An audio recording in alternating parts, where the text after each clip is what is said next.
Fantasy Fuel is powered by Pole Sports. Get instant fantasy football advice through real-time polls by visiting polesports.com. I'm getting a little low on fuel. What are you doing, Doc? I need fuel. Give me fuel, take a fly, send me trace it out of sight.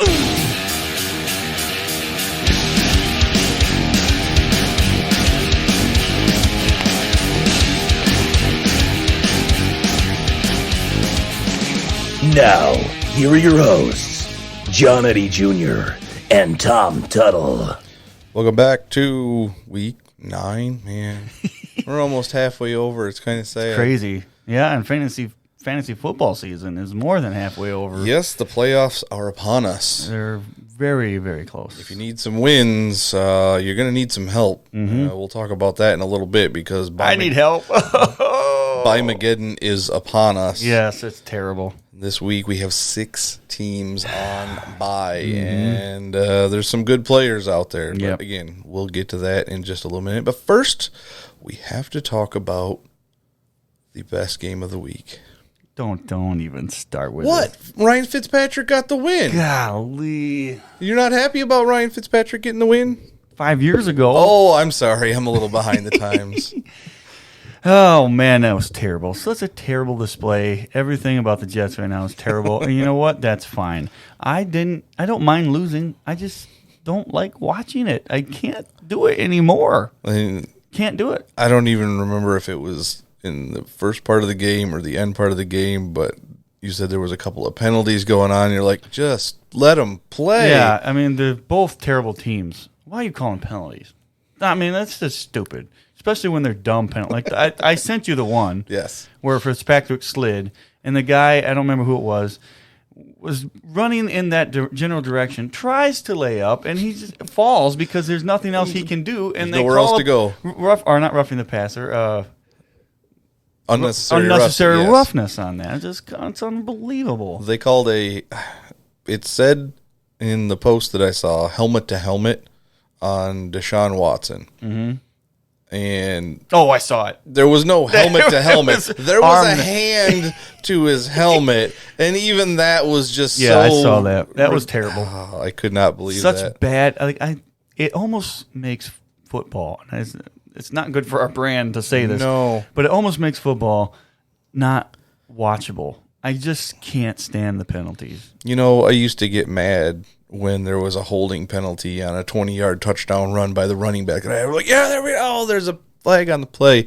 Now it's like we can't even get a play off because they won't let them play. Now I get a nice play, and I explain, okay, flag's coming. There's the flag. All right, there it is. Right. Okay, and move on. It's 3rd and 15 now. Gotcha. Mm-hmm. This is not the way we want to watch football. This is not the way fantasy football should be done, because there have been a lot of scores even that have come back this year because of reviews and dumb penalties, and we could go on and on. We just to cap it all off, we just need to go back like 20 years, get rid of the dumb penalties, and just stick with holding. Right. That's all we need.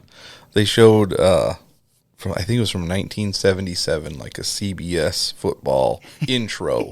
And everything about this intro, like most of these things were probably even penalties then, but they were like part of the game. It happened. Somebody getting flipped over and upended and landed on their head, and somebody getting their hand shoved up in their face mask, and somebody else spearing somebody with their helmet, and like the entire intro for like 45 seconds was nothing but plays that would be called a flag on instantly in today's NFL. Yep. And I remember, this wasn't all that long ago, but I mean, it is now, but I remember they were saying, they had that segment, I don't know, was it ESPN or something? He got jacked up. Yep. They took it off the air. Can't do that no more. Gosh. Yep. Oh, well. So let's go from bad to worse. There are 10 teams that have finished the season 1-15. Now, there are 3 teams that could still conceivably do that this year. Yes. If the Bengals beat the Dolphins in like week 14 and all these teams lose. Well, no, because the Jets do play the Dolphins. Oh, that's true. So there's only a possible of 2 teams that could go 1-15. Sorry. But if the Miami Dolphins do finish at 1-15, the New York Jets will have been responsible for 3 of those 10 teams avoiding winless seasons. Yeah. That's great. Just thought I'd throw that out. I always because it wasn't the Browns. It was the Browns one of the other years that we ended up letting them beat us, and it was just, Yeah. It's always us. It's always us. Always you guys. We suck. Well, let's move on to some other crappy teams. Let's start off with, well, maybe not a crappy team to start with, but apparently Adam Schefter is talking about Cam Newton. He's looking like he might need to find a new home next season. Yeah, there's something going there. Something. And apparently somebody's talking about, I'm good with him being under center for the Bears. You know what? As much as I like it. I like it. They need something. Well, what happens to Trubisky? He's a backup. He's bad enough to be a backup. I know that people see Darnold's performance. They had 4 interceptions 3 weeks ago, and then last week it was 3 interceptions. This week only 1, but it was to the Dolphins, so that feels like 4. But I get that to a certain extent, but man, Trubisky's worse. He's just worse. I don't know how you go from looking like a above average quarterback, lead your team to the playoffs, miss going to the championship game because of a kicker mistake, and then Trubisky's just horrible. He's terrible. They need to change quarterbacks. They need to put the backup in there. Unfortunately, I didn't get to sit down and watch the entire Eagles game this week. Yeah. I had some other things I needed to take care of, but I watched the highlights, and I thought I was just watching because it was from like an Eagles Facebook page, and I was like, oh, here, cool, this will be a wrap-up of the entire game's highlights for the Eagles. Well, no, it was supposed to be for the entire game, both sides, all the highlights, but it took until like 20 minutes into these highlights to get some Bears stuff. I'm like, oh no, they're actually trying to do both sides of this game. How many yards did they have in the first half? Oh, it was not double digits or something. It was something stupid. It was something definitely under 100, Yes. and probably closer to like 50. No, I think it was lower than that. I'm sure it was probably. I think it was like in the teens, maybe the 20s. I don't remember, but and we it was still bad. only end up winning by 8 points. Yeah, The second half they came out and looked okay. No, they had one They looked big okay. play, and then we let them score a couple of rushing touchdowns. That's it. Still okay. It was not okay. It was Mitch Trubisky screwing up. That's all it was. He had nothing to do with any of it. Okay. That's okay. Oh, my God. So, speaking of that's okay, at least that's okay in my book, Chicago decided to punt to Philadelphia from the Philadelphia 44-yard line on 4th and 6 with 2 minutes and 46 seconds remaining in the third. So there's still a lot of time. But their kicker's not exactly the greatest kicker in the world. I wouldn't put him out there for a 61-yarder. No. So your options are to punt or go for it. They decided to punt. Yep. They were losing 7-19. According to the surrender index of this particular stat, this punt ranks as the 98th percentile of cowardly punts of the 2019 season. Didn't we just do this last week? That was a different team. And 97th percentile of all punts since 2009. That's unreal. I know Peterson would have went for it if it were the Eagles in that situation. Of course. And the Jets went for it with almost the same type of situation last week. I don't know why you wouldn't go for it. Just stop. I mean, it is the Bears' defense, so it's not like you're giving it back to a defense that is just a sieve. When you're not a good offensive team, you take your chances. You don't punt it away in the third quarter when you're down. Almost the fourth quarter. Yeah. It was unreal. But we're going to go with less than okay now. Oh, no. The Eagles are having some issues. One, Deshaun Jackson is likely out for the rest of the season. Yep. Here we go. He was out for the whole season. Yeah. He's out for the whole season. We got one good game. amazing game out of him. Yep. And that was it. Yeah. And because of this, Now the longest touchdown catch by an Eagles wide receiver in the last 6 games is 6 yards. I'm sorry. That needs to change. I don't care. Change. I don't care who is out there. Now, that's That not has to be saying we better. haven't had a touchdown catch of longer than 6 yards, because Zach Ertz had a 25-yarder in this game. Dallas Goedert has had more. Miles Sanders has had more. But our wide receivers, Right. I am getting shades of Donovan McNabb when we had James Trash and Todd Stinkston on the field. Yeah, Todd Stinkston, that's a good one. Mm-hmm. That's a good one. Not what I want. I mean, Deshaun Jackson was supposed to open things up, and they Yeah. did that first game when they finally decided to put it together in the second half. That's why you guys should have traded for Robbie Anderson. You guys wanted a second-round pick for him. He's not worth a second-round pick right now. Yeah, well, on a good team with a good quarterback like Wentz. I don't know about that. It's not something that I'm looking for right now. I was hoping we were going to trade for him last year, and then we got Golden Tate, and I was like, oh, that's even better. And it wasn't better. Yeah. Yeah. All right. Like MJ, it's like so totally the cringeworthy player of like the week. And this is almost past It's cringeworthy beyond into it. sadness. The Browns, they didn't have a good game again. We'll get more into that in a minute. Yeah. But they cut their safety, Jermaine Whitehead. Why did they cut their safety, Jermaine Whitehead? Because go ahead. Go ahead. After that loss, he had some things to say to some fans about his abilities on the field. The tweet in his mind that was over the edge, that was over the edge, was just a guy saying Whitehead's effort tackling today is a joke. That's terrible. How could he say that? Unbelievable. That's ridiculous. Do you want to know what he said in retaliation? I got to get this ready. This is something that we haven't tried yet. Yeah, Here we go. This is Jermaine Whitehead responding to about his effort tackling. Come get it in, blood made ass little boy. I'm out here with a broke hand. Don't get smoked, cracker. So terrible. And then he decided he was going to tweet out the address of the Brown Stadium and also add any day of the week, cracker. Have you not learned from Antonio Brown? Oh, things nobody not to learns. say. Things not to say.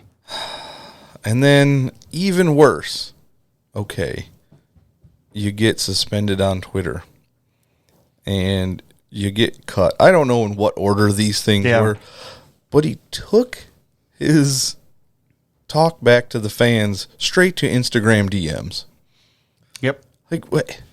When you're that upset, you do anything to shout it out.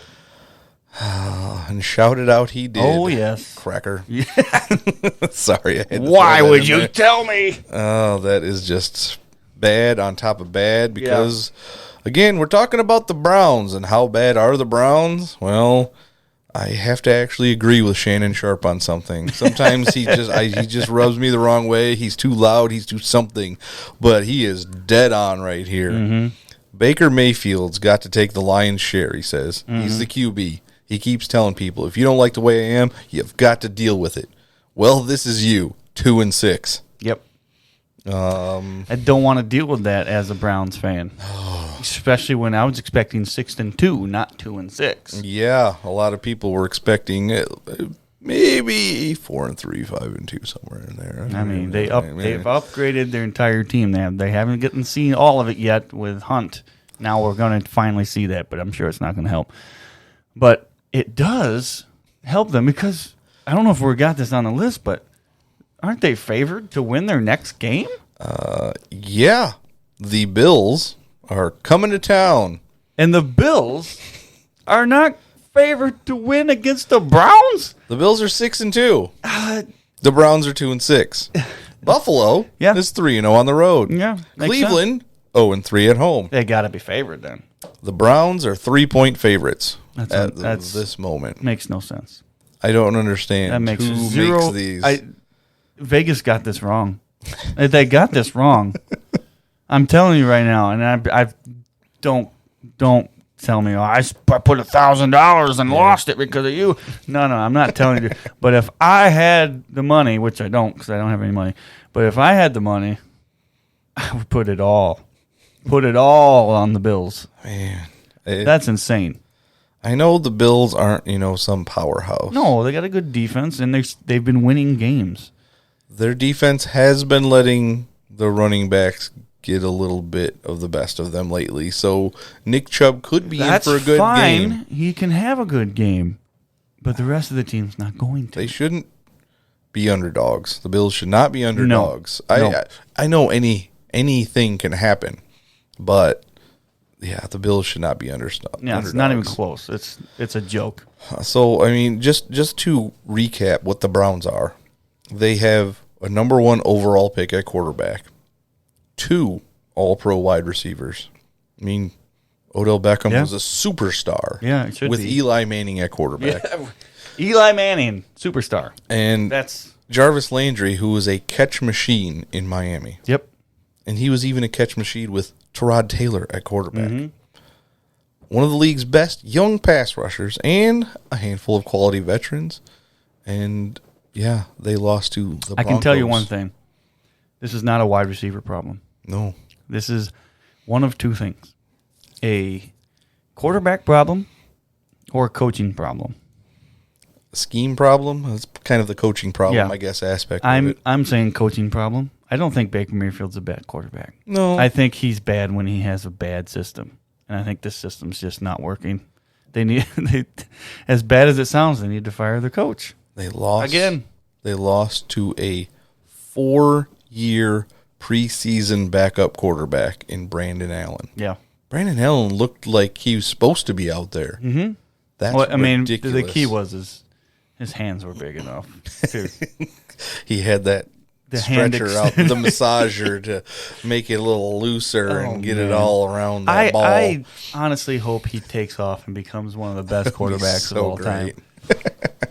Unbelievable. All right. Well, it's not on the list, but we have to talk about it because I just mentioned anything can happen in the NFL. Yeah, that's true. And there was something that I had a strong feeling about last week. Mm-hmm.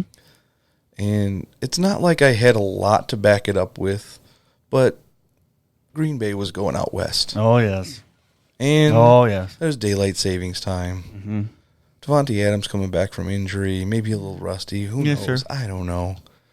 But, you're crazy. You're crazy. I said something along the lines of, there's something weird going on, and I would not be shocked if the Chargers beat the Packers. Mm-hmm. You did say that, and I said you were crazy. Yeah. And that's fine. I'm saying I don't know where this feeling is coming from, but I really had a strong feeling about it. Now, I wouldn't have put money on the Chargers. Right. But I had the feeling, and I said it out loud. I've had lots of feelings, and I've been wrong on a lot of feelings. And that's why we usually do an ESP for this stuff. Right. You just said your feeling. We didn't even have the segment. No.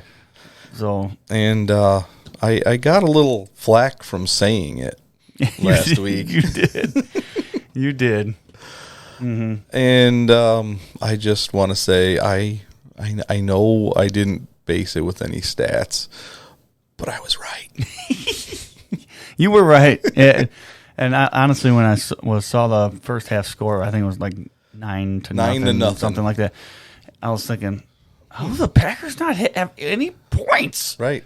And then it just didn't get much better from there. No, at one point it was 26-3. Yeah, just. I think that's when I sent you a text. I was like, I know it's not over yet, but can we talk about this? But I think I might have done something this last week. Mm-hmm. So I just wanted to put that out there. If you have any more feelings we'll get there because we're going to talk about next week's games. I'm sure there's going to be something. There's got to be a feeling in there somewhere. I'll give you my feelings too, and I'll be wrong. Alrighty, that's fine. Let's do it.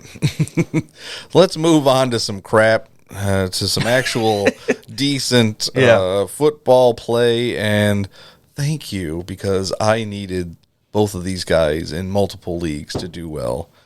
Russell Wilson and Tyler Lockett. Man, They're pretty darn good this year. it's unbelievable. They were really good last year. He had a perfect passer rating to Tyler Lockett. It's not perfect right now, but it's not it's a perfect. really good passer rating. But so. right now, so far, when Russell Wilson targets Tyler Lockett, he is 59 of 72. Yep. That's almost 82% completion. That's crazy. It's awesome. 767 yards, 6 touchdowns, no interceptions.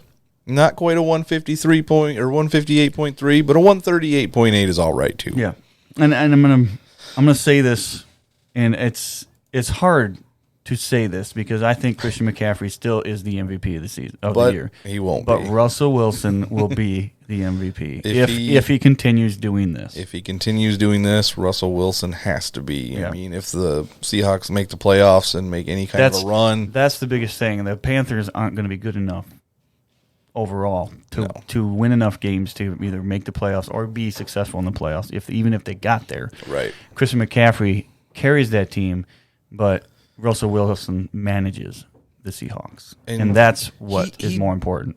He can look like any type of quarterback that you're looking for. Yep. Okay. I mean, I was talking to somebody at work just about Russell Wilson, saying that he is the all-around quarterback. Oh, yeah. Every single thing that you think about anybody, he is the guy. He can scramble. He can sit in the pocket, throw that ball perfectly. He doesn't wait too long. He gets rid of the ball quickly. He gets out of the pocket if he has to, and he'll run the ball up the field if he has to. He is better, in my opinion, than Tom Brady. And yes, I know Tom Brady has the rings to prove that he's the best of all time, and he is the best of all time because of that. But if I had to choose a quarterback for this season, it would not be Tom Brady. It would not be Aaron Rodgers. It would be Russell flippin' Wilson. He's done everything that he needs to do, and like you were saying, if you need a rushing quarterback, bam. All of a sudden he's a rushing quarterback. If I flat out just needed a rushing quarterback, it would be Lamar Jackson. Yeah. But if I needed somebody who could throw the ball too, I'm not going Lamar Jackson. Right. No, Russell Wilson is just, he's something else. It's weird. Whee! Oh, something happened on Twitch. That's awesome. I think, oh yeah, Network's hosting us. So. Yay. Right. We'll get there. Well, I don't know. Okay, moving along. Oh yeah, Russell Wilson. So like you were saying, he can be a game manager. Right. Like he just does enough, and he doesn't take shots, and he doesn't make mistakes. But then all of a sudden, you're in a shootout in the fourth quarter, and he's like, "All right, Okay. let's do this." Well, that's what I mean by management. I don't, because a lot of times it's a negative thing when you hear, "Well, he can manage the game." It usually means he's not a spectacular quarterback, and he's just a game manager, like how Eli Manning has been portrayed in the past, or even like somebody like Chad Pennington. He's a game manager. Well, Russell Wilson, to me, is not that type of game manager. Russell Wilson is the manager. He is in control of everything. Yeah. And he can do everything when needed to. And we mentioned a few weeks ago, all communication was out for his headset for an entire series, and he marched him down, calling every single play. So Russell Wilson, sign of a great quarterback, is deserved of an MVP if he keeps going up this week. And who did he get to help him along that process? This is an interesting one. I know a lot of people think Josh Gordon is a huge thing for this team, and he's the next. He'll be the best wide receiver to replace the other guys. But Metcalf, to me, and Lockett aren't going anywhere. No, I think them two are still going to be still. I think Metcalf still gets a lot of looks in the end zone. When Josh Gordon gets out there, it will be a three-headed monster that almost is going to be unstoppable. Here's what happens when you put Josh Gordon on the field with them. Mm-hmm. In 2 wide receiver sets, it'll probably still be Tyler Lockett, DK Metcalf. Mm-hmm. In 3 wide receiver sets, Josh Gordon comes on the field. But where does Tyler Lockett go? They can move him around anywhere they want, in the slot, in the backfield, swings, jet sweeps, anything. Josh Gordon's a big guy. He's decent at blocking, so that wide receiver screen is also in play. You're not going to have Tyler Lockett block for Josh Gordon. You're going to have Josh Gordon block for Tyler Lockett.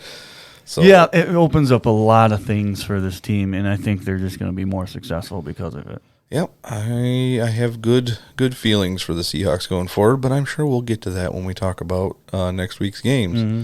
Another quarterback that is having a majorly successful year and nobody's really saying anything because the team's not winning, Matthew Stafford. Wow. Yeah, you're right. We talked about it last week even a little bit. We did. Stafford's he's got numbers that you wouldn't even think about.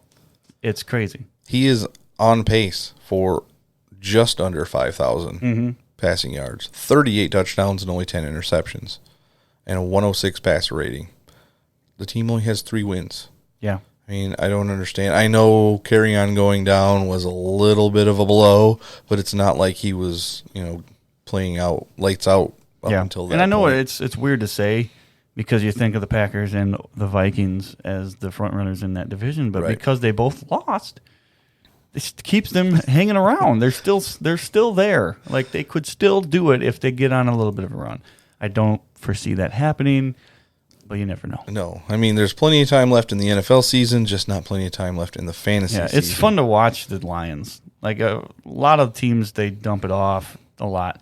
Well, Stafford just throws the ball. Yeah. It's like watching Ryan Fitzpatrick. Just, whatever. I'm throwing it deep, and it works for Stafford. Works. It sure does. Another guy who's had some really good games this year. I mean, it's either a really good game or a crap game. That is Mike Evans. Yeah, he's been the last few weeks. My goodness. I know. Unbelievable. He has now 9 career games with over 150 receiving yards. The Buccaneers are 1-8 in those games. So it seems like they just like to toss the ball up there when they're playing from behind, and they don't utilize Mike Evans to actually try and win the games and only come back from them. And that's kind of sad. You see those numbers, and you're like, how are the Buccaneers so unsuccessful when Mike Evans is putting up, insane games like he has? And it's sad to see, but if you're not a Buccaneers fan, but you got Mike Evans on your team, you're like, I don't care, whatever. His last 3 games, he has a total of 102 points in a regular PPR. This was last week. 9. This is a flag league, so it's a little skewed. But 40 points and 44 the week before, and he had a bye, and then he had 23. Yeah. And then you go back to week 3 where he has that 46-point game. Yeah, he has a 0. Yeah, that's when everybody was like, oh no. And he started off the season sick, so he only had a 4.8 point game here as well. But every other game has been at least 10 points, and basically he only had that 1 10-point game, so every game past that was 18 or higher. And you can make the argument that he is the best wide receiver in fantasy football right now. In fantasy football. Right, in fantasy football. And that is because on average, he has 23.7 points per game. Yes, he is average, and that's slightly under Michael Thomas. That's slightly under Michael Thomas, and if you just go by complete points, it's Tyler Lockett right now. He's got 201 points. In that league because of punt and kick return yards. That is true. No, he is slightly under true. Michael Thomas in the one I'm looking at. But in this one, a straight PPR league, Tyler Lockett has not had a game under 10 points. That's consistent. That was Devontae Adams last year. Yes. And that is awesome. Although Devontae was like, he didn't have a game under 16 points last year. So that was even more impressive. But now I'm looking at Michael Thomas. He has 1 game under 16 points. There he is. Week 6. Yep.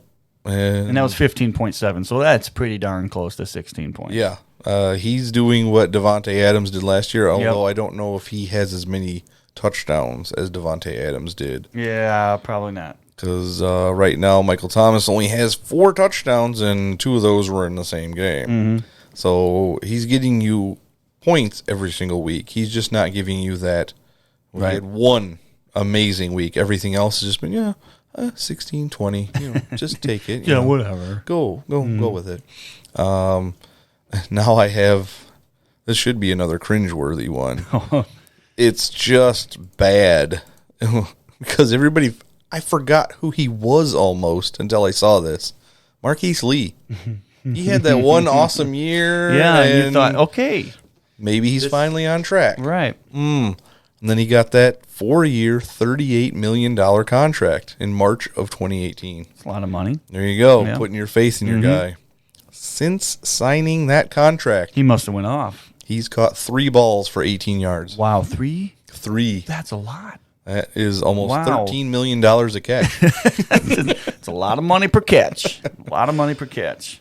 So, yeah, you got to be sure who you're signing to these That's- big deals. I know he's had injuries and whatnot, but he'd had injuries before then. So they knew there was a possibility of that happening.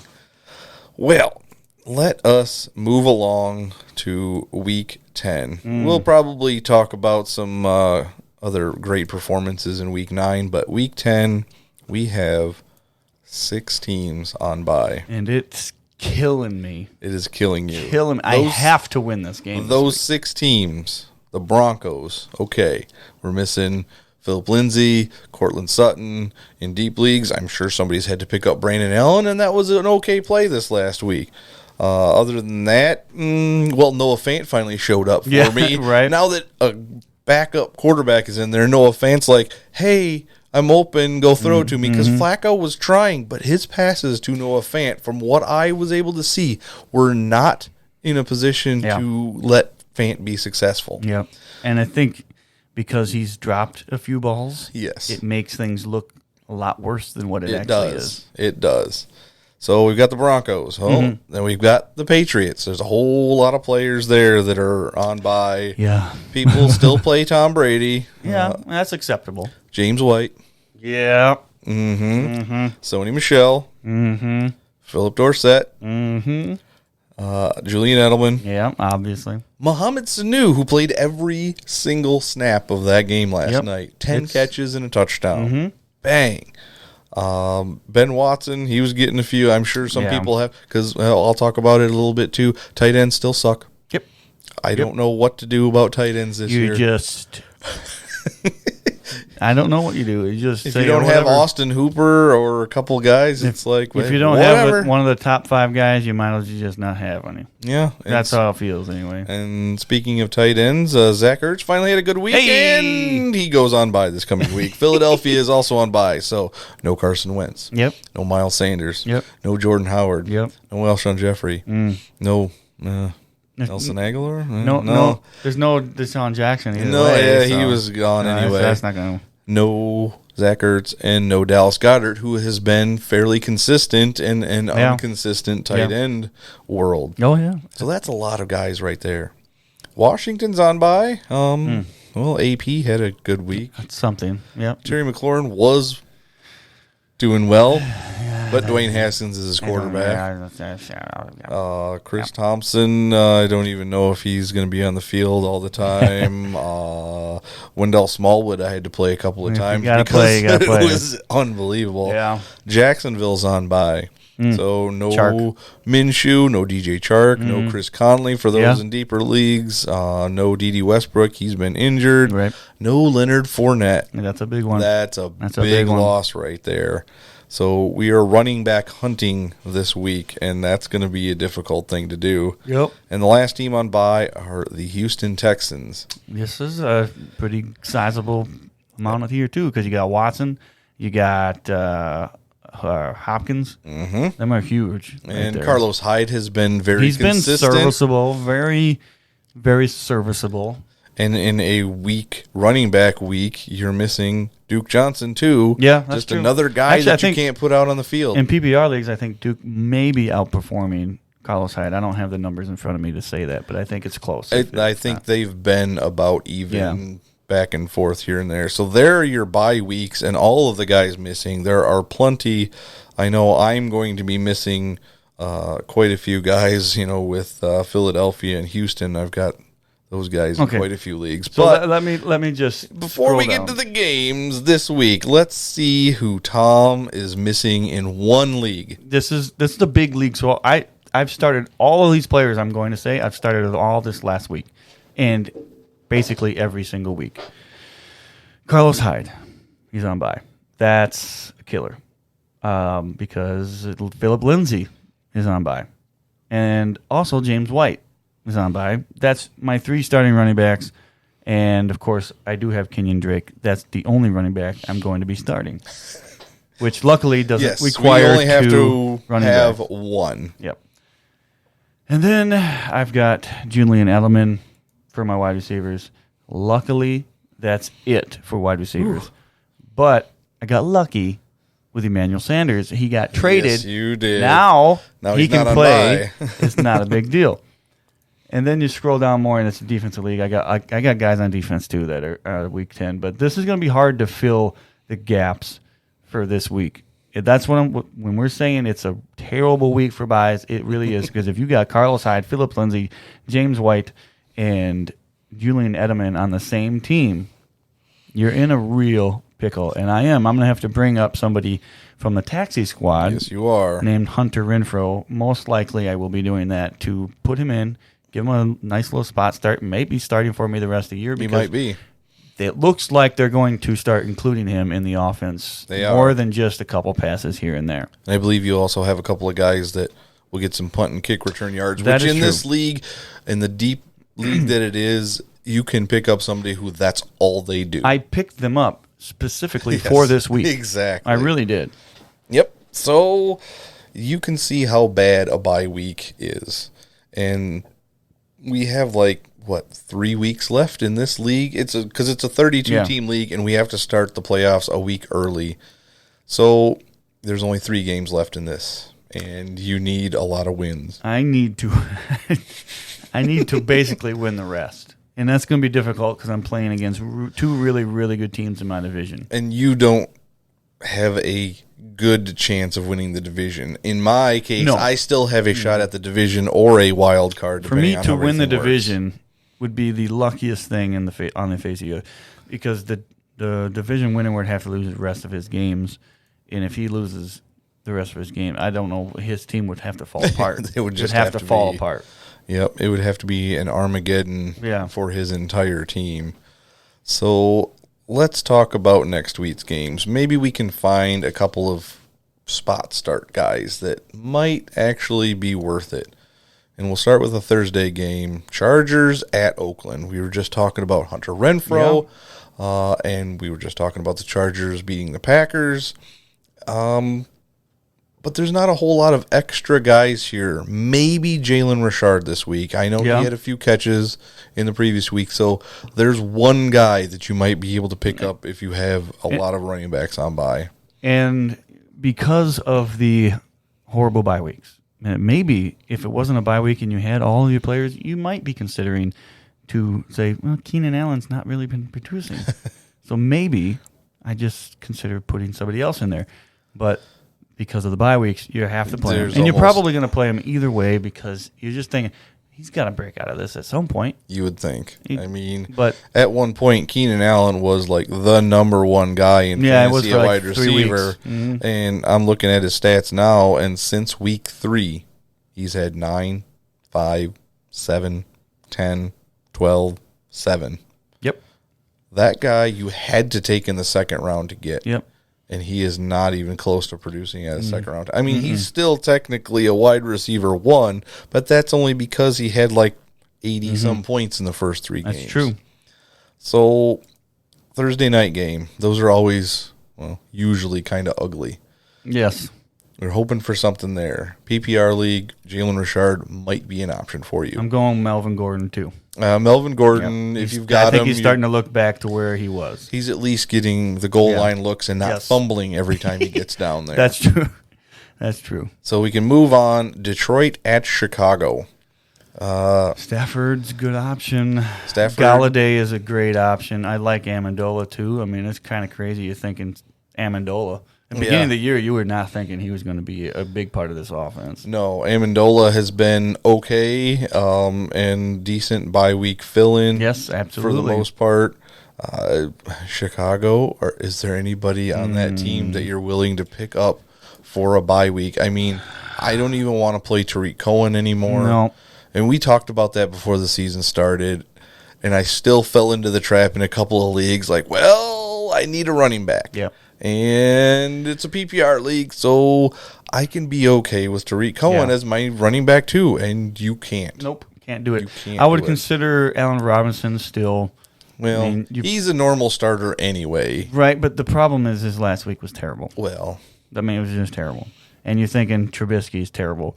Yes. If you have another option, you might be thinking another option at this point. If you have another option, this week is one of those weeks where you might not have another option. You might not. That's true. Anybody else? Obviously, Marvin Jones is going to be in your lineup. Got to do that. Detroit running backs, not looking great. I don't trust any of them.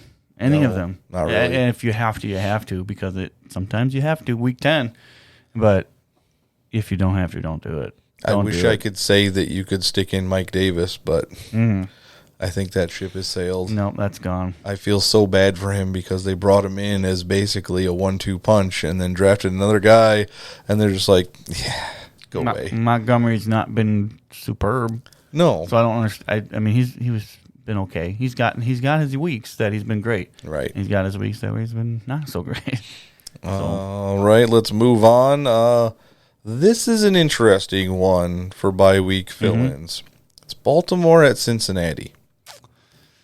I don't know if A.J. Green is going to be back yet. So he might be somebody out there that might not be on a roster. That's possible. And even somebody, if you need help for bye weeks, there's a possibility that Willie Snead could get some looks against the Bengals. Yes. That's just something you got to think about. And here's the one that I was about. Because last week he kind of stole a touchdown from Mark Ingram, Gus Edwards. If Baltimore can just run all over Cincinnati like everybody else has this year, Gus Edwards, he's probably available. Might be a second half guy in that game, and 50, 60, 80 yards and a touchdown is realistic. Yep. The Ravens are not afraid to just pound the ball all game long. Nope. And I would imagine, obviously, you have to start Lamar Jackson. Well, that's stupid if you're not going to. But I think pretty much the normal people that you're starting on the team, you're starting. Yes. But I'm just looking at the outliers like Snead and Gus. So. Yep. And Tyler Boyd's back, so the iffy bye weeks is last week. You get him back if you got him again. Ryan Finley at quarterback. It's going to be interesting. No Andy Dalton. I don't know what to expect. They're doing this on purpose. Of course. So they want to know what they have. It's not a Dalton's hurt, but it's not any better of a situation. No, not really. If they got something in Finley, then great. That's awesome. Yep.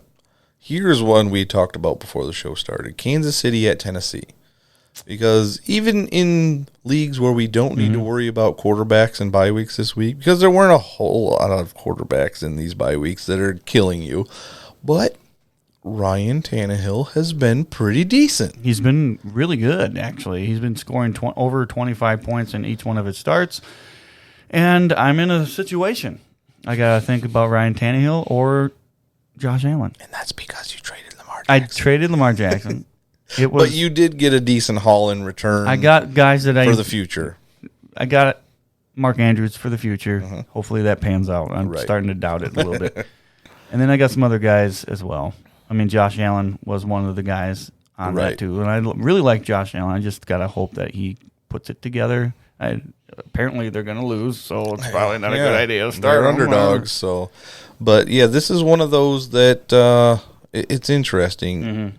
We have Ryan Tannehill we picked up in a couple of Superflex leagues. I'm like, well, he's been doing better than Josh Allen. Do we play him? They're going to have to keep up with the Chiefs to have any kind of chance to win this game. It makes it because Patrick Mahomes might be back. It makes it very difficult for me to make that decision, and I might have to go with Tannehill just because. Right. Although there was a point last week where I was thinking Tannehill's not doing anything, and then all of a sudden they turned it on and they got some points out of Tannehill, and it ended up being a game. But, yeah, Tannehill's been serviceable, more than serviceable. He's been getting over 25 points every game. Now, here's our dilemma in the Dynasty Savages League. We've got Josh Allen. Yeah. We've got Ryan Tannehill. Yep. We had Joe Flacco. He'll be going to the IR. Yep. And we have Phillip Rivers, who has been underwhelming this year. Do we play Tannehill instead of Rivers? Rivers is in that Thursday night game that you got to make the decision way too early in the week. I don't want to do Rivers. I would like to, but I don't want to do the Thursday night games. Are always just garbage. That's what I was thinking. Mm-hmm. So we'll be playing Tannehill and Josh Allen in the one league, and you're going to be deciding between one of the two to hope you get the right one. Yeah, I'll just have to flip a coin maybe if it comes down to it. So as far as outliers, if you haven't picked up Adam Humphries yet, yep, he's doing okay. Yep. He had another double-digit point game this week. He is a perfect bye-week fill-in. Perfect. And this week could be one of those breakout games. Mm-hmm. Is there anybody on Kansas City that you're looking at, like McCole Hardman or Demarcus Robinson? I mean, any of those guys appealing if Patrick Mahomes is back? Yeah, that's what I was going to say. Only if Mahomes is back. If Mahomes isn't back, the only real guy I want on – the only two guys I'd want on that team – is Kelsey and Hill. Right. I don't even want to touch the running backs because you don't know which one is going to be. It's almost like going back to the the Patriots are still doing that. Right, they are. But it's like, is it going to be Williams or is it going to be Shady? Yeah. You don't know which one it's going to be, so you just kind of I just avoid it as much as I can. And a game that has both teams were on bye this past week, and it hurt a lot of people. Falcons and Saints. Thank goodness we get Julio back. We get Michael Thomas back. Hopefully Alvin Kamara is back to full strength. Drew Brees is back. Matt Ryan is back. There's a lot coming back here. Mm-hmm. And Latavius Murray is definitely a spot start player. Even if Alvin Kamara healthy, you might have to stick him in your lineup. As far as Atlanta goes, their running back situation, I'm sorry about Devonta Freeman this year. Joe was not right about Devonta Freeman this year. And their backup is like Brian Hill and Kadri Allison. Those guys, you're not picking those guys up for this week. Not doing it. And then you move along to the Battle of New Jersey. Because neither one of these are actual New York teams. Just putting that out there. Jets versus Giants. It's a home game for the Jets, but it's a home game kind of for the Giants as well. I wonder, they still use their own locker room, right? We don't just switch out locker room. Oh, you got to go to the crappy locker rooms. I don't know. No, they get their own locker room. I promise you. Which means they're going to win because they have their locker room. Going to feel like they're home. Yeah, that's fine. Please win. And the probable game of the week that nobody is going to pay attention to except for fantasy football purposes because you've got Le'Veon, you've got Saquon Barkley, you've got Golden Tate, you've got Evan Ingram. You have Robbie Anderson to play. More importantly is Jamison Crowder. Yes. He's had a ton of targets. He got a touchdown. There's some of them targets that if he would have caught them, he would have had a huge day. He already had a big day. He started off like gangbusters this last week. And then the last two quarters, it was like, okay, where'd they go? Yeah. And if he would have continued that, he could have had a 50-point week. But that didn't happen. It did not. No. So no other people you'd recommend from those teams? I mean, maybe Darius Slayton. Yeah, there's a possibility there. Rhett Ellison. No. Chris Herndon. If he's on the field, yes. I mean, Ryan Griffin did fine. That's why we talked about it before the show. I don't think we were live yet on Twitch or anything, but I was telling Tom here that we're like 31 points up in a league, and the guy's only got Amari Cooper left. So more than likely, we'll be okay. Yeah. Somehow, some way, I did not save the lineup. Or something. I picked up Ryan Griffin off waivers to replace Austin Hooper. That's a great spot start, and it worked out. 6 for 50, got double-digit points. I was all proud of myself, and I went and I looked, and Austin Hooper was still in the lineup. We're without an extra 11 points in that league. Would stink even more if they actually gave him the touchdown. They put it on the board, and then they reviewed it, and they said, no, he juggled it a little bit. A little bit. Yeah. So, that's about it for there. This next game, man, I think there's not going to be much defense played in it. Arizona at Tampa Bay. Pretty much anybody on the team. Roll out your Kenyon Drake, folks. I'm doing it again, although I do think that Johnson's going to be back. And if he's back, I think Drake Still worth a start this week. It's still worth a start this week. Yes. I think until Edmonds comes back, he's still worth a consideration. Yes. He is definitely worth consideration. This week, though, pretty much a starter. I wouldn't mind playing Kyler Murray this week if you had to. If you got to, you got to. It's a good start. And Jameis Winston still has been a good fantasy quarterback. Fantasy football, start him. I should have left it up there. We had a audio soundbite from Jameis Winston earlier. Oh, that was where he crazy. was talking about somebody asked him, and It's a glass half full. And he's like, well, no matter how much water's glass in is it, always full. You know, it could be half full of water, but it's always full of air. And I was, so is your head, stop, Jameis Winston. Jameis, please don't embarrass yourself. I mean, you've already eaten the W. You've already stolen the crabs, and all. Just you are not the leader that the Buccaneers deserve anymore. I don't know if he's going to be back. Well, but I don't know what their solution is. The thing is, I don't think he's as bad of a quarterback as some may think. I think that if he was a backup, he would be the best backup in the league. He would. Oh no, that's going to be Nick Foles because Gardner Minshew. I honestly is not going to relinquish I honestly it. think depending on what team Nick Foles is on. That's true. I think I would rather have Jameis Winston as my backup than Nick Foles because, well, one, Nick Foles gets hurt a lot, and I don't like that. So. Yeah, but he doesn't throw 14 million interceptions a year. That's because he was on the Eagles. And I don't know what your point is there. The Eagles are a completely different team than the Buccaneers. Yeah, that is very true. So let's see, what else do we got there? Roll out your Ronald Jones. Yeah. He has now been called the starter. Yes, and that's it was key. a weird. That's key. It was a weird quote. I don't remember what it exactly was, but it was something like, "Well, Ronald Jones has been pretty good lately. We're gonna have him start the game." Not that Peyton did anything bad, but I was like, "Well, that's not a ringing endorsement for Peyton Barber, and it's not a ringing endorsement for Ronald Jones either." It's not for either one of them. No, it's not going to be for Barber either way. No. But when you say, well, he's deserved it, well, I mean, he kind of has. Well, he's better than Barber, we think. Maybe. But he has been looking a little bit better as of recent, and in a game where there's not going to be much defense played, I am fully supportive of putting Ronald Jones If I had there. him, he'd be on my starting lineup, I tell you that.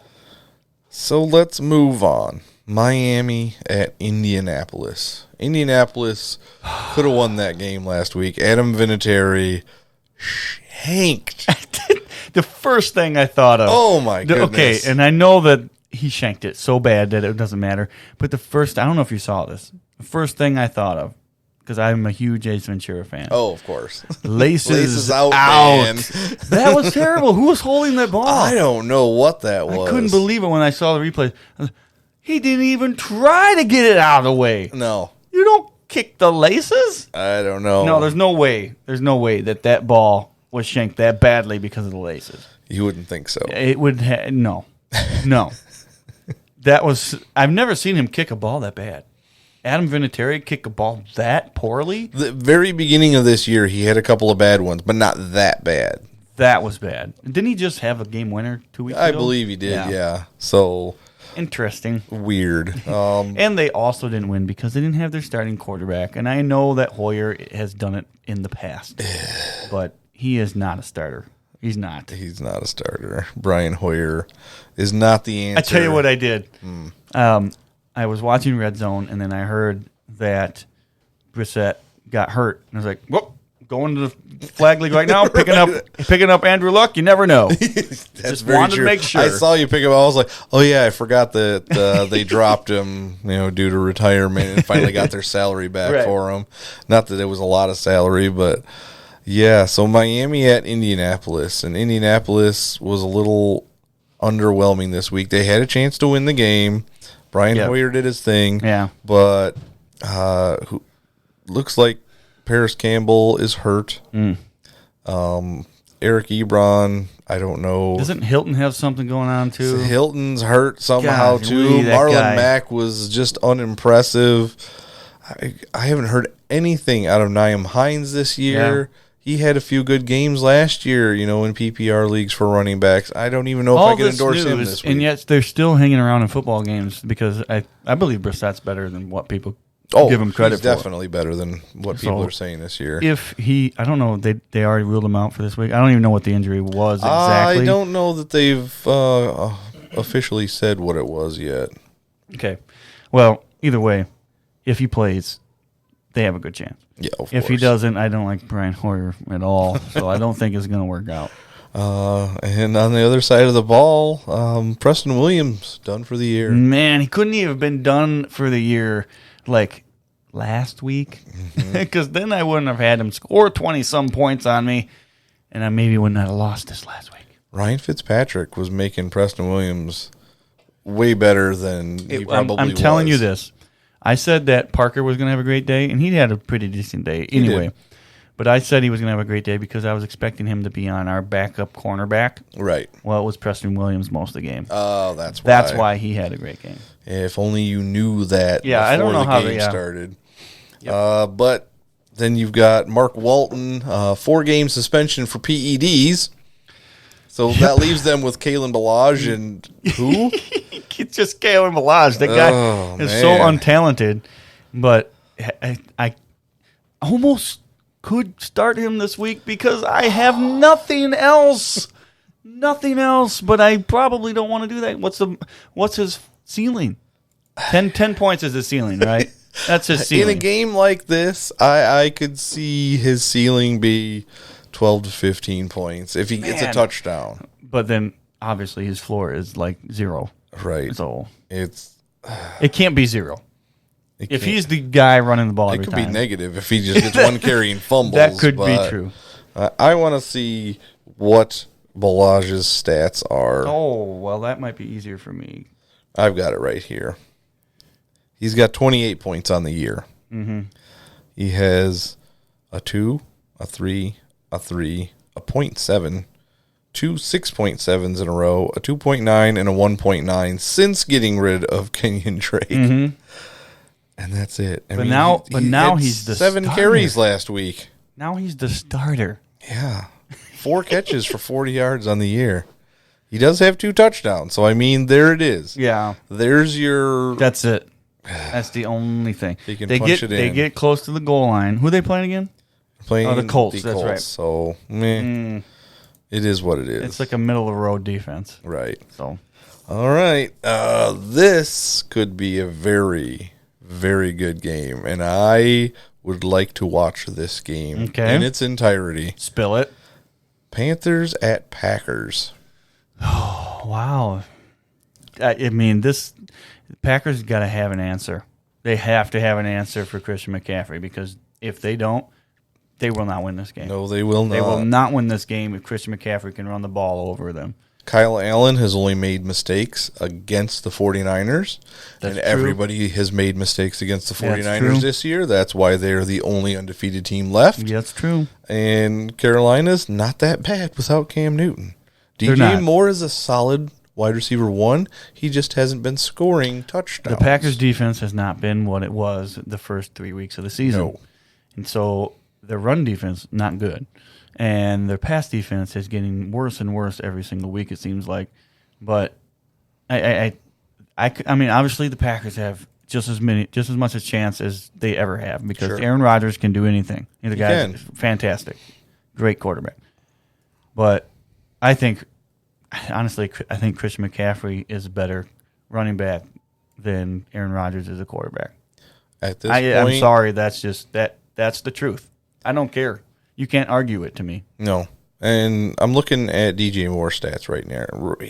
He's wide receiver 22. So he is a wide receiver 2. Mm-hmm. So you're starting him every week. That's not a question. Yeah. Now we'll look at the other wide receiver who's actually, at this particular moment, wide receiver 27. So he is on the cusp of being a wide receiver 2. Curtis Samuel. Yeah, he's been good. He has been a little less consistent. He's been good. But he has actually been startable pretty much all year long. That's the guy. That's the Curtis Samuel I wanted when I drafted him. Exactly. 3 years ago, whatever it was.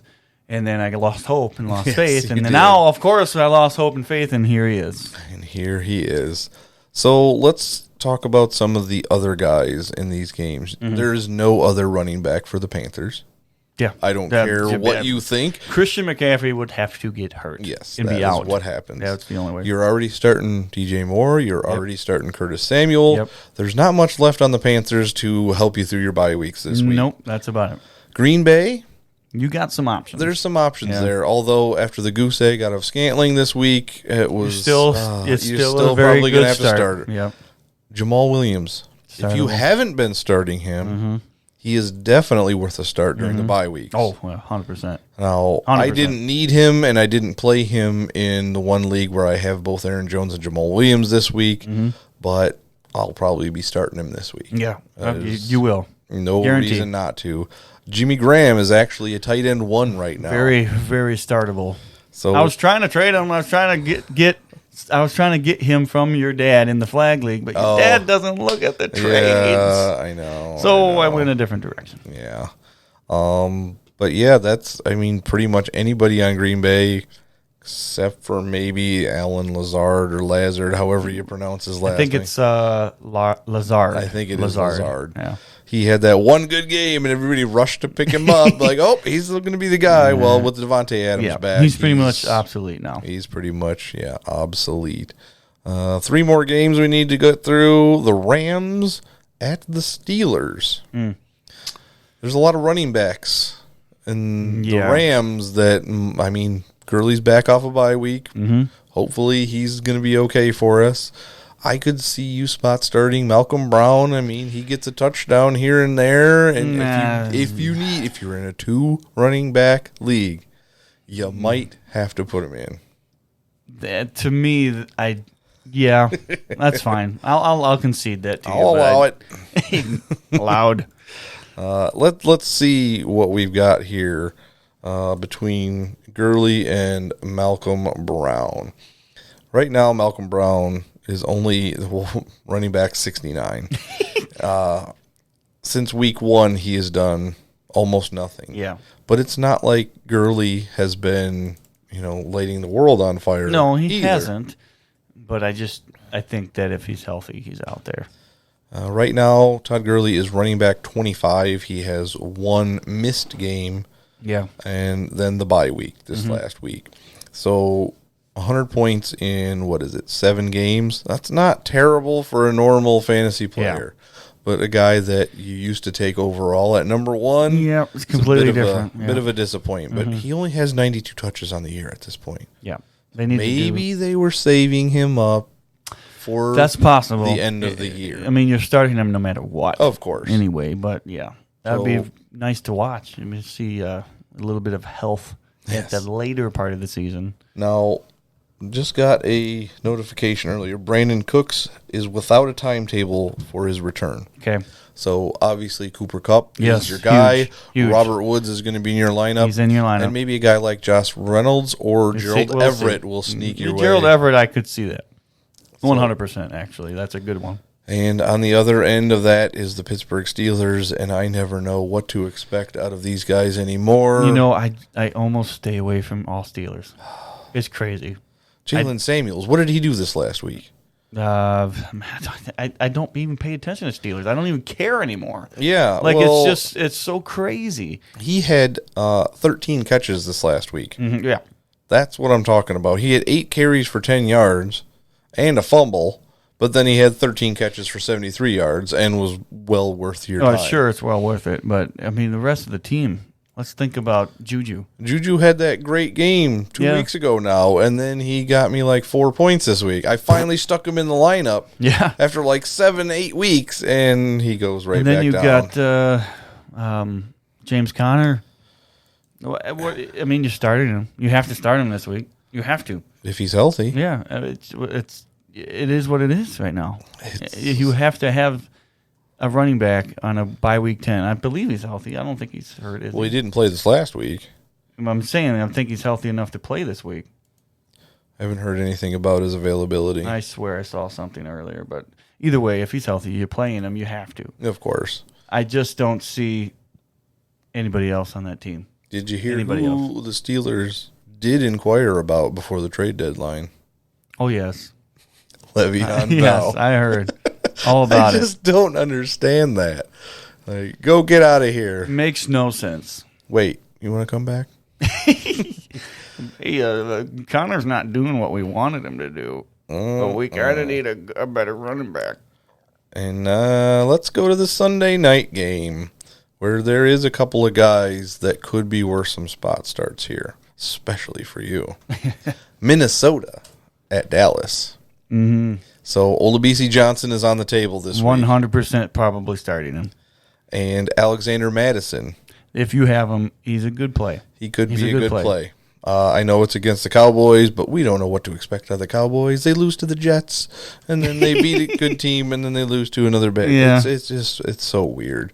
So Michael Gallup is still going to be in your lineup. Jason Witten, Yes. I mean, I guess maybe a sponsor. Kyle Rudolph has finally shown his face in the National Football League. And with Thielen most likely 100% out.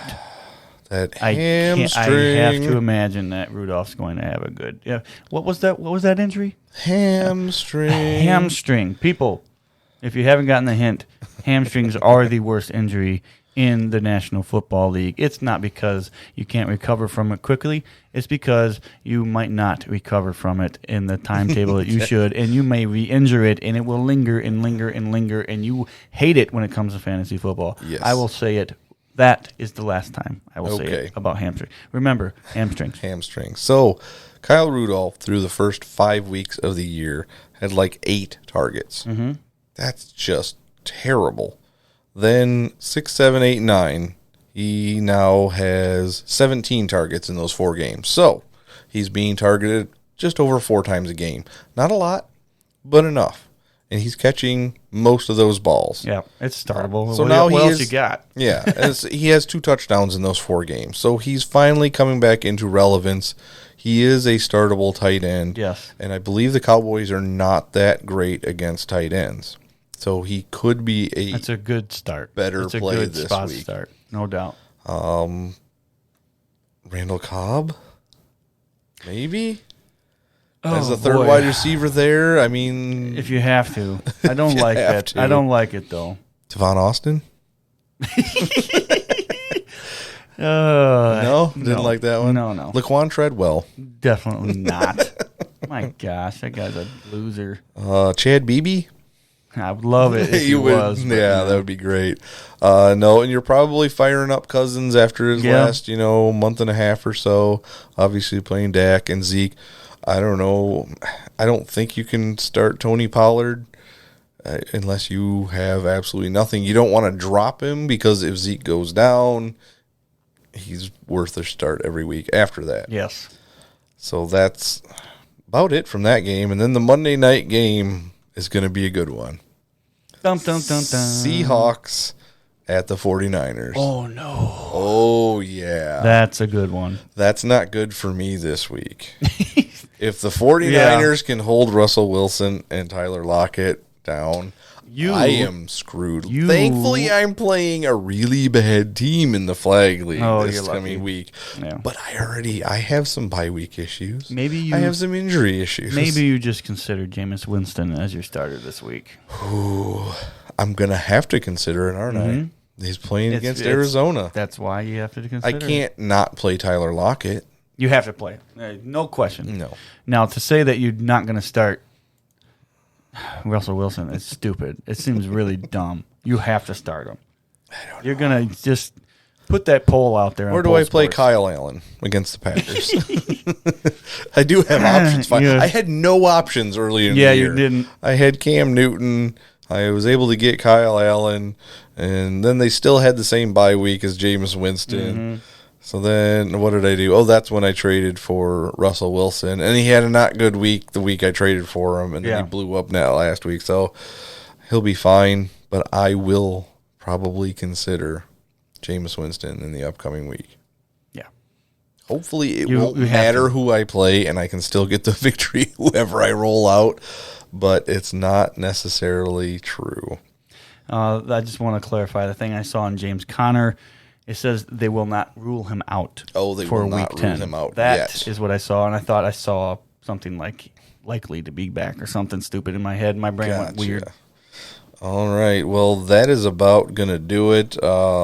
If you have any questions with this Byemaggedon, please run it by us at Fantasy Fuel on Twitter or Facebook.com/Fantasy Fuel. We're willing to hold your hand this week and pray for you because there's a lot of wins that are needed to get to the fantasy playoffs, and this is going to be a tough win this week. Oh, yes, it is. But that is about going to wrap it up for us. We went a little long. Not too bad. But it's pretty normal for us. That's pretty normal for us anymore. But, yeah, we already told you Twitter and Facebook. Mm-hmm. If you're listening to us and you're not watching us on Twitch, please go to twitch.tv/fantasyfuel and give us a follow. We'd be much, much appreciated. And anywhere you're able to give a review, please give us a little review. It does really help us out. Get a little bit more noticed. And we do appreciate that very much. Yeah, iTunes, Podchaser, Google Podcast, all that good stuff. I guess all I can say at this point is good luck and Godspeed in the coming weeks, especially to you. Oh, man, you're going to need some luck to win this week. And I have Andrew luck. That is not the kind of luck we're looking for. And on that note, don't forget to stay fueled up this fantasy season.